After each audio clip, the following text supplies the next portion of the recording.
Praise the lord. ఈరోజు మీకోసం జీవము గల దేవుని మాట 25వ కీర్తన 12వ చరణము. యెహోవా యందు భయభక్తులు గలవాడెవడో వాడు కోరుకొనవలసిన మార్గము ఆయన వానికి తెలియచేయును. ఈ లోక జీవితంలో దేవుని యందు భయమును భక్తిని కలిగి జీవించటంలో ఉన్నటువంటి శ్రేష్టతను గురించి 25వ కీర్తనలో 11వ చరణము నుండి 15వ చరణం వరకు ఉన్నటువంటి భాగంలో మనం చూస్తాము. ఈ భాగం అంతట్లోనూ కూడా కీర్తనాకారుడు భయభక్తులు గల జీవితమునకు దేవుడు ఏమి చేస్తాడో తెలియచేస్తున్నాడు.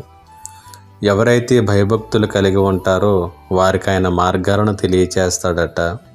వారి ప్రాణము నెమ్మదిగా ఉంటుందని, ఆయన యొక్క ఉద్దేశాలను వారికి తెలియచేస్తాడు అని, వారితో ఆయన తన వాగ్దానములను తన నిబంధనలను ఆయన నెరవేరుస్తాడని, వారి మీద ఎల్లప్పుడూ ఆయన కనుదృష్టిని ఉంచుతాడు అని, వారి పాదములను వలలో నుండి విడిపిస్తాడు అని దేవుడు వాగ్దానం చేస్తున్నాడు.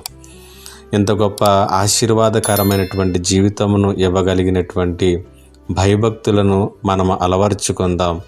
భయభక్తులు కలిగి దేవుడిని వెంబడిద్దాం.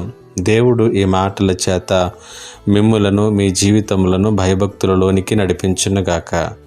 ఆమేన్. ప్రార్థన. మా దేవా, నీకు వందనాలు, స్తుతులు, స్తోత్రాలు. ఉదయకాల సమయంలో భయభక్తుల యొక్క అవసరత, వాటి ప్రాముఖ్యతను గురించి తెలియచేసినటువంటి విధానమును బట్టి వందనాలు చెల్లిస్తూ, ప్రతి ఒక్కరూ కూడా భక్తి కలిగి నీలో ముందు కొనసాగటానికి కృప దయచేయమని యేసు నామములో అడిగి వేడుకొనుచున్నాను తండ్రి.